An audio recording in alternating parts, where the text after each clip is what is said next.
All right, and welcome back to Radio Nation. I'm your host, Nicholas Pescod, joined live with Andrew Phillips. How's it going? And we're now joined live in the studio with a young, talented R&B and pop singer from Melville, Saskatchewan. Yorkton this week once said that this girl is a total package, and she first released her first album, Behind the Mic, in 2009. Candice Chantrell, welcome to the show, and thank you for taking the time out of your day to come join us. Thank you for having me, guys. You originally started out singing, and you have been involved in actually classical music, and now you're singing pop and R&B. What made you switch from classical to pop and R&B? Well, basically, I always wanted to do pop and R&B. It just was a matter of when I decided to go to school, I didn't know of any basic programs, post-secondary programs in Canada that offered contemporary music. So I still wanted to be in music, and I studied classical music for a really long time. So I decided to head over to Brandon and try that out. And then once I found out about Grant MacEwan, it was just a matter of getting myself into that program and seeing what happens. So. Yes, and I was actually going to bring up, you went to University of Brandon after your time in Saskatchewan. We talked about it off the air, but I mean, how long did you live in Saskatchewan for, and how long were you in Manitoba? I lived in Saskatchewan almost my whole life. I grew up there. I was born in Humboldt and lived in Melville my whole life until I was about 17 when I moved away to go to university. And then once I was in Brandon, I lived there for 2 years studying opera. Then I moved to Edmonton and studied for 2 years at Grant MacEwan College, and then stayed there for another 3 years, and now I'm here in Toronto. What has been the biggest transition moving from small prairie town and prairie cities to the biggest city in Canada, Toronto? I definitely had culture shock when I got here. Just in the matter that there's so many people, and it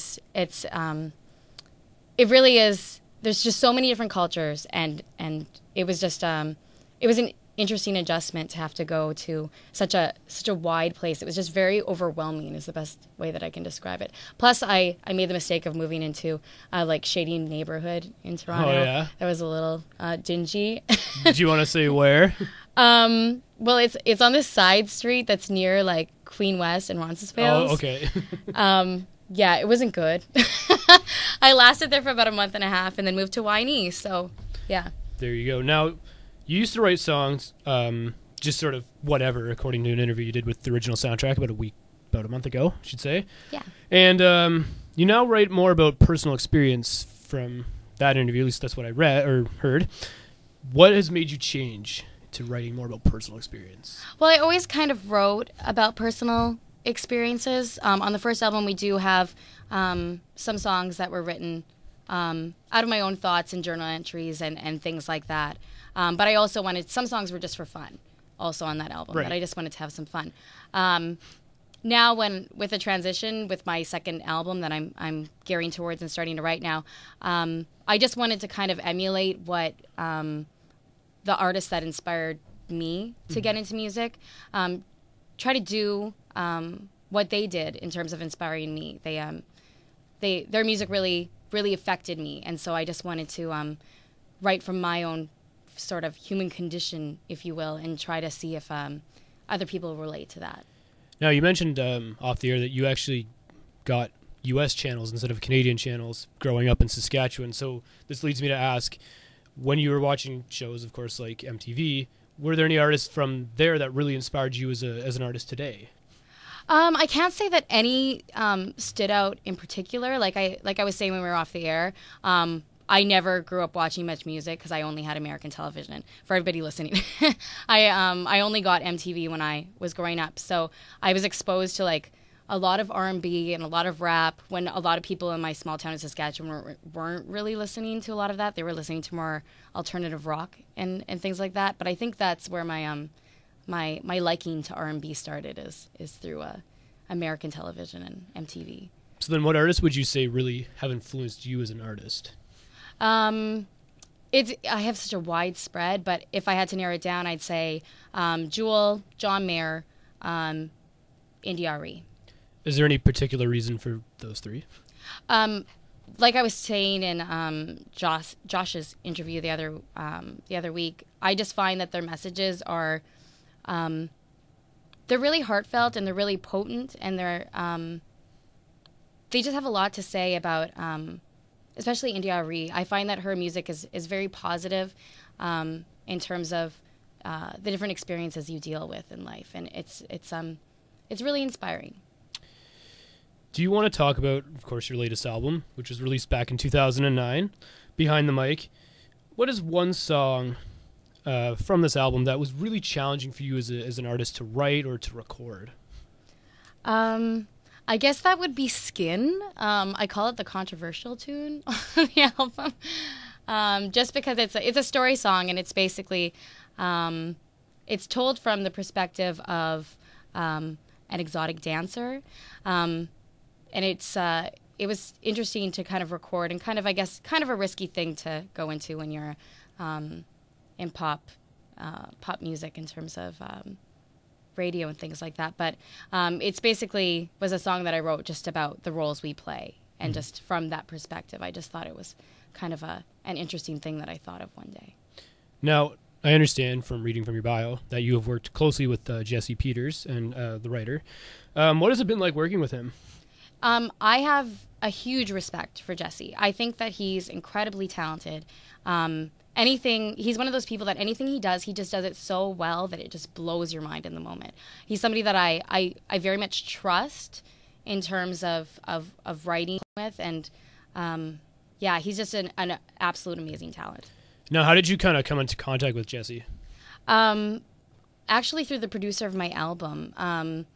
A good friend of mine that is a professional bass player put me in touch with the producer, whose name is Craig Learmont, out of Three Hills, Alberta. And Craig put me in touch with, they had collaborated with in the past, so we were just kind of matched up, if you will. Now, I also understand that Jesse's included you in some of his work. Did you want to talk a little bit about that? He's invited me to do some performances with him and things like that, and we're writing right now at the moment towards my next album, so...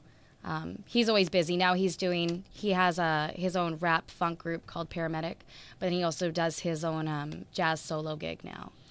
Well, you just brought up your next album, which is what I wanted to ask you about. What can a fan of yours expect on it, and what can a listener expect on it that's never heard you on this album?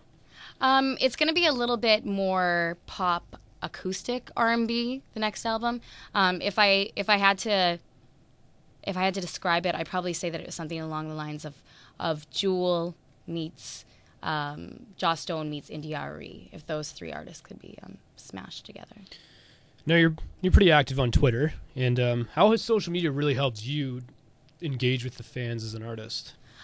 I just think it's a really fun thing to see how people can find you just through it. Like, it's interesting to look at your statistics on Facebook, and then you're like, wow, I have six friends in Turkey or something like that. It really helps to I guess branch out your music and find fans from who knows where, pockets that you never thought that they would be found. What has been one of your proudest accomplishments in your singing career? I always like to say, it's super cheesy, but I'm a cheeseball, that I was really happy with my first album, that I accomplished my what I call my little girl dream, and I heard myself on the radio. I was really happy to have my first two singles played on about 25 stations across Canada. And I was lucky enough to land a publishing deal and a distribution deal with Universal Music. So that was great as well. I wanted to talk about that. I know that's not on the list of questions I sort of gave you earlier, but I did want to talk about you have been played on mainstream radio, or regular radio, I should say, across Canada, 25 stations. Do you want to sort of talk about what stations really stood out to you, or what stations picked it up that maybe the listeners don't know? Kind of all over. My joke is always that I'm big in the East Coast, because a lot of stations out there really just kind of gravitated toward it. I had a few people promoting it in the radio world to help me out, and one big station that was huge was with Rolco Radio. Magic 99 in Edmonton was great. They supported the production of the album as well as playing it once it was released, so they were key players. Were there any stations here in Ontario that picked it up? There were a few in the smaller centers around Ontario, but Ontario didn't bite as much as say the East Coast and even BC. Why do you think the East Coast would pick it up more than Ontario? I'm not not too sure. To be honest, I've never been to the East Coast, so it's interesting. But I do know that they have a pretty strong, thriving independent music scene. So I don't know if their stations just might be more open to the concept of independent music. Fair enough. Fair enough. Now, what has been one of the biggest challenges? I asked you what your biggest challenge was writing this on the album. But what has been one of the biggest challenges for you as an artist in your career so far? I think that it's always about trying to stay true of whatever purpose you have as an artist, and trying to figure out with each album. I try to figure out what I want that album to be, what my goal is with that album, and just kind of staying true to that, because there's a lot of people in the industry that have more business minds, and you need to have a business mind, but at the same time, it's easy to let your vision be skewed by things that you supposedly should do, as opposed to what you came into it for, if that makes sense. Yeah, I can totally see that. So, like, for example, I guess if someone were to say they want you to do this, but that's not really what you want to do, is that something that you've had to face throughout your career? Definitely. People saying that I should go into the dance market and things like that, and I have no problem with the dance market whatsoever. I listen to dance music, but I don't see myself, if I have the vision of myself as a performer, I always say that I don't see myself as the artist that's running across the stage and being like, I can't hear you, Toronto, or something like that. I'm more of like a chilled, like, this is why I wrote this song, more intimate, acoustic kind of artist. So fair enough. And how have you been able to deal with that if someone said, I would like you to go into that sort of genre? And how do you sort of say, well, I don't really want to do that? Well, I guess it doesn't have to be controversial or anything like that, or a confrontation, I should say. I just try to be honest and just try to be calm and polite and just say that that's not why I'm doing this, and I have to keep in mind what I want for my life and my career, and be honest in that. Besides releasing your next album, what is next for you in your career? Performing. I'm always performing, and I'm very active now in and around the GTA here. Maybe hoping in the next year to branch out and do some smaller centers around the GTA and see where else that takes me. But I've really gotten a lot of experience under my belt in this city, and I enjoy every second of it. It's great. Well, you just answered almost most of my next question, which is you've been performing across the GTA. Is there any particular places that you really sort of enjoy playing at? I'm frequently hired at Slacks in the Village. And they're just wonderful. There's something about the Village. Everybody's just so happy and welcoming, and it's just a great vibe. I actually have a gig on Monday, the 28th. That's down the street from here at the Old Nick on the Danforth, and the same thing. It's just a nice, like, cozy, warm vibe, and everybody's just really receptive and nice, and yeah. Yes, and it's on the Danforth, and I saw that, and I was going to bring it up, but you just did, and I'd love to go I'm out. ahead of you. Yeah. Weird. But yeah, I'd love to check it out. I'd actually, seeing as it's right down the street from where our studio is located. Yeah, it's a nice little pub, and yeah, they've got a nice menu and a warm, welcoming environment. You want your listeners to really relate to your music. At least that's what it states in your bio. Can you sort of elaborate on that? Well, I guess I think that a lot of the basic things in life that are really simple are really beautiful, and I think that somewhere in music, there's still artists that kind of pay tribute to that and try to express that in their music. But I think that it also is lost somewhere. That there's some really nice simplicity, and there's a beauty in it that I'd like to take with my music and go back to it, and expressing the things that touch me in my life, and try to translate that through my music to hopefully hit other people's hearts as well. Well, if you're just joining us right now, we're joined live in studio with Candice Chantrell, R&B pop singer from Melville, Saskatchewan, way out there, it's awesome that you're in studio with us, because I've never had a live guest outside of Ontario in the studio, so this is really cool. So now we're going to do the sort of the fun part of the interview here. We're actually going to do some really quirky questions. We haven't really done this on the show yet, so we're going to experiment with it and see how it goes. So, This is sort of for your fans and people out there that don't really know who Candice Chantrell is. So, Candice, what is your favorite color? Now my favorite color is red, but it changes. It used to be purple. I used to be this crazy purple person when I was like 18 where everything was purple, but now I just like red. It's not like everything in my world is red. It's just it's the color I gravitate to. When you're not singing, when you're not working on music, what is one activity that Candice really enjoys doing? It's my guilty pleasure to go to Second Cup and drink my favorite latte and read Chicken Soup for the Soul books and try not to cry. That might sound cheesy, but like I said, I'm a cheeseball. Now, obviously, you've traveled a little bit in your career, and as a person, we talked about you traveling off to New York, or you're heading off to New York very, very soon, and you've been once before. Was there one place that you really stood out for you? Maybe not even as an artist, just as a person that you visited that you really liked. I fell in love with Jamaica. I went to Jamaica to Ocho Rios 3 years ago, and their attitude towards life and just the way that they are from day to day is just it's inspiring. They're just such positive and happy people, and plus the country is just beautiful. It is a beautiful country. I've actually been once, so Yeah. it's very pretty. Did you go to the falls? We did. We went to Denver. I never got to Falls. do that when I was Yeah. there. So how was it? It was great. It was actually raining when we were there, but again, like our tour guide's like the happiest man on earth, and he just called the rain liquid sunshine and took us up the waterfall, and it was great.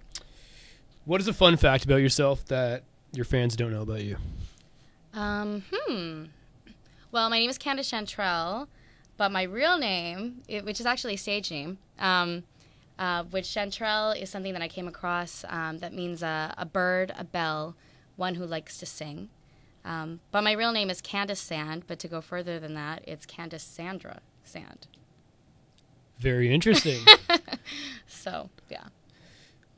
If you could meet any musical artist, why? I would love to meet Jewel. She's always been the number one person that inspired me since I was probably like 10 years old. Fair enough. She's very, very talented. Yeah. And if you were stuck on an island and you could only bring 3 things with you, it's a very typical question, I know. But what would they be and why? Well, I think I already mentioned one. I'd probably bring a Chicken Soup for the Soul book. And my iPod. I need music in life. And let's see here. A latte machine. A latte machine. With ice. Iced lattes. Good choice. Perfect Very world. good choice. So we're going to take a quick break here, and then we'll come back and wrap up the interview with Candice Chantrell. So we're going to kick it off with some music by Casey John, and it's called Rock This Party. And then we're going to play a song by Brandon West called Some Nice Days, and then Cody Simpson's On My Mind. So you're listening to Radio Nation. I'm your host, Nicholas Pescod, joined live in studio with Andrew Phillips and Candice Chantrell. We've done the singing and rapping, right? I think it's time we try something a little different. Castro the Mac, yeah. Let's go, yeah. You ready? Let's go. Follow me. Do I give them what they want? Limousine is pulling up. Party till the sun is up. Going crazy in the club. Tell the DJ when this party starts to die, put this song on and let it play. I'm gonna rock this party all night. I'm gonna make this jump off. Alright, rocking out. Let me show you what this could be. I'm gonna rock, party with me for a drink. All right, so we are currently experiencing a blackout on the computer, so we're going to throw on some music really, really quickly. We were just listening to somebody by Casey John, so we're going to have to improvise here really, really quickly. So if you're still listening, which is recording, thankfully the recording computer didn't crash. Yeah. Oh man, that would have been bad news. Yes, that would have been super unfortunate, but we're joined live here in studio with Candice Chantrell and Andrew Phillips. So why don't we actually just jump right back into the interview very quickly? We can do that. Yeah, so I know you had a question off the air you want to Yes. ask. No. Well, we've been mentioning the album, and those of you obviously you're listening on radio, so you can't see. She's been handing out a couple of copies of the album, and at first glance, it looks very interesting. Like, looks like stuff, and listening to the interview, it looks like something that someone could very easily get into. So, for someone who hasn't heard you before, where can they go to pick up your CDs? Well, like I was saying before, I was really lucky to get a distribution contract with Universal Music and Right. Fontana North. So the album is available physical copies or digital copies. HMV, Amazon, Chapters, Indigo. Go on iTunes if you'd like to download a copy. It's all there. Cool. I always just say type my name into Google and I pop up everywhere. Good So. stuff. And you were mentioning to Nick earlier before as well. You've been working on your new album, and Nick was saying you've been working with Jesse Peters. What's the timeline? When can fans of your music? Whenabouts would they be able to? Has that been hammered down at all yet? Not really a goal in terms of time frame. I have kind of a time frame in my mind that I'd like to maybe be recording by next summer. Okay, but cool. We're really going to take time to tailor and focus our sound and Gotcha. write the best songs that we possibly can going forward. So, yeah. Awesome. Now, I wanted to sort of ask a little bit more. You are signed sort of with Universal labels, that's correct? Well, I'm signed with Sound of Pop that uses some of the support from Universal Music. I just wanted to clarify that. Yeah. What has that relationship been like for you?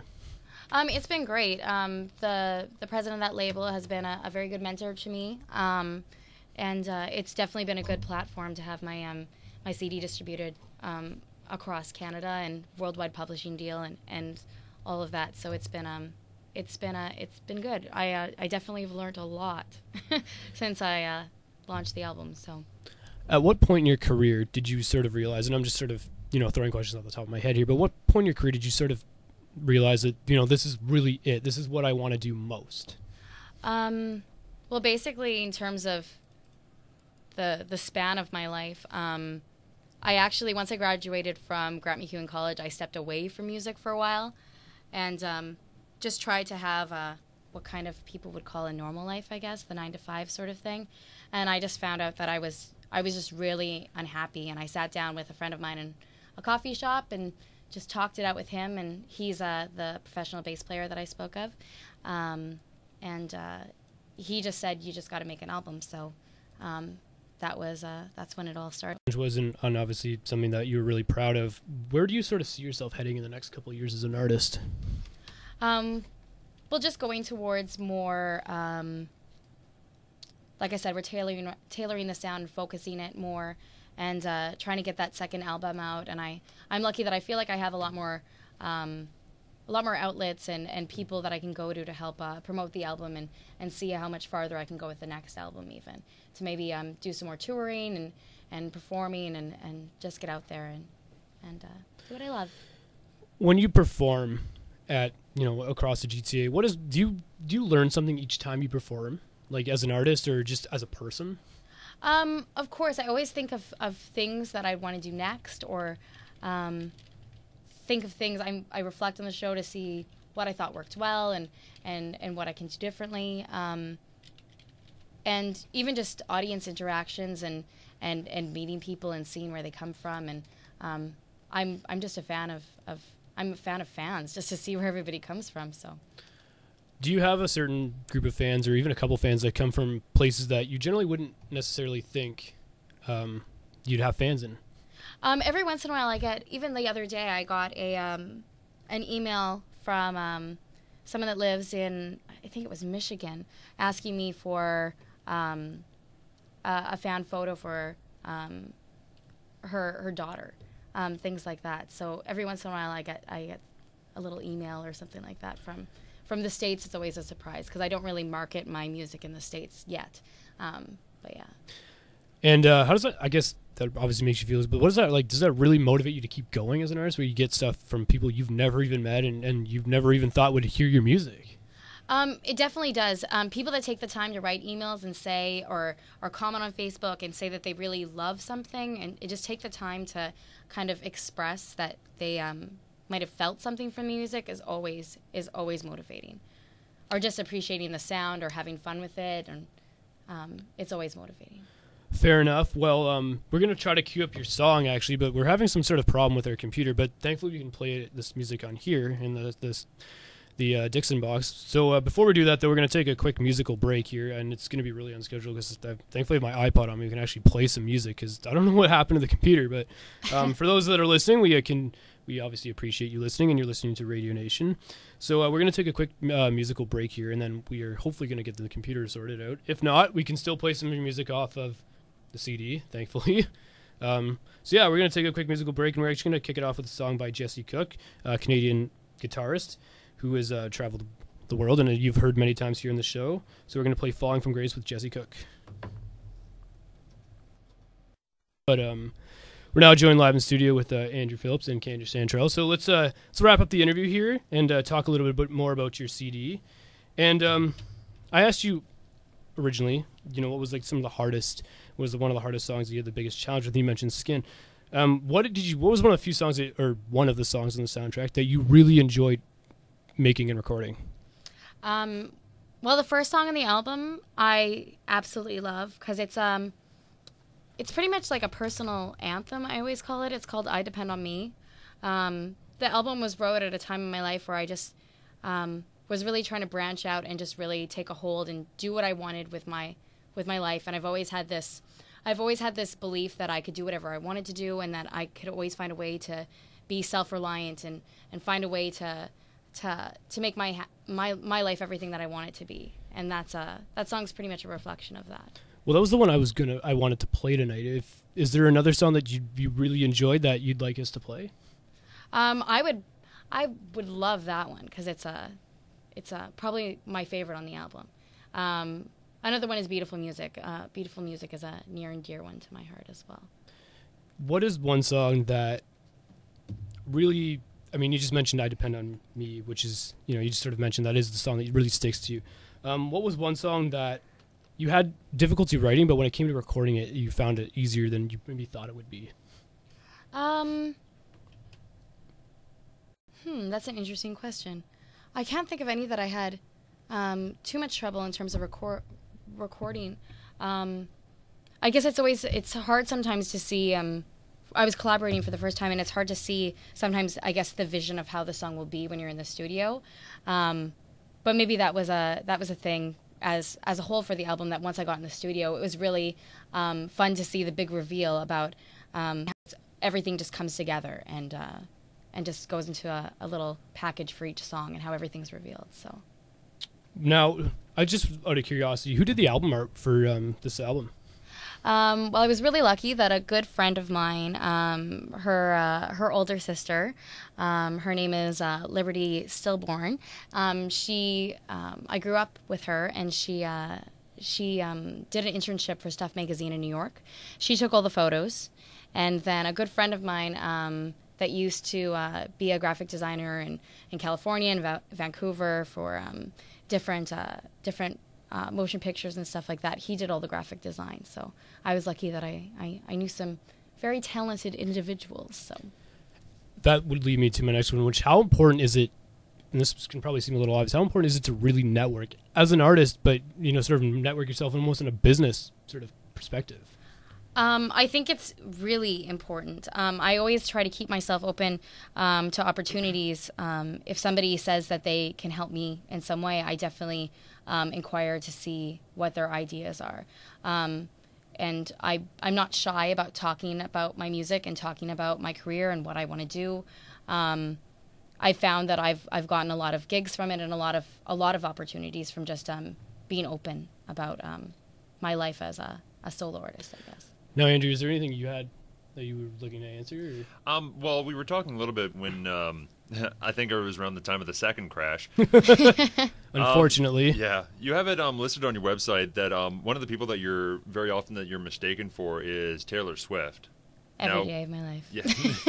So what's that like? How do you deal with that? I take it as a compliment. 'Cause I think she's like 8 or 9 years younger than me, so that's always good. I don't really ever take offense to it. I just think it's kind of a funny thing. I don't think I look that much like her, but it's funny how people have even like seen me in the mall and said it. Or I told you off air that people once I was in Vegas and some girl screamed at me, like something like that. But yeah. Just a totally sort of travel-ish question, but have you been to Nashville? I have not. No, unfortunately not. Hopefully sometime. Keep on hearing great tales coming out of Nashville and their music scene and how wonderful it is. So and see what it's about. Now, you currently perform live in the GTA, and you mentioned you wanted to expand outside of the GTA a little bit, or at least into sort of smaller areas of the GTA. Did you want to maybe mention like what cities you sort of had in mind that you'd like to sort of perform at or perform in? I'd be open to going to any small centers. I'm from a small town, and I know how loyal those fan bases are, and how excited those communities get when they do get people coming in to do live music and things like that. So it would be really nice to be a part of, I guess, that energy coming from the audience. Now, have you considered, and I'm sure you have, but have you considered touring outside of Ontario? Of course. I'd always, I would love to do a cross Canada tour or something like that, or head into the States and see what that's all about. Just a matter of planning and lining up all the things that need to happen to make that a go. Is that a difficult process? I mean, you obviously plan to, have been booked for the GTA. Is it a difficult process to even just do bookings within Toronto? Like, is it a long, time-consuming process? It is in the way that to get your name known, I guess, in the circle, takes a lot of effort. Once I started playing a few places, more people picked up on it and now to the point that I think in 2011, I think I probably did anywhere from 20 to 30 gigs, something like that. And I didn't have to go out and find any of them. They all just came to me. So. All right. Well, we are going to take a quick musical break here on Radio Nation, and this time we guarantee that it'll actually work. I don't know what that weird noise is. Yeah, that was not me. That was none of the three of us sitting here. There's one other person in the studio who I will not name names, but that was, I think, her or just some other person that's here that I don't know about. So, yes, we are going to actually play some music, and we promise you that this will actually work. Well, before we do that, briefly, don't forget, guys, you can pick up Candice's CD at HMV, Chapters, Indigo, any place like that. And also, she's playing next Monday at the Old Nick Pub. That's right there on the corner of Broadview and Danforth, Monday night. So if you're in the neighborhood, come on in and check it out.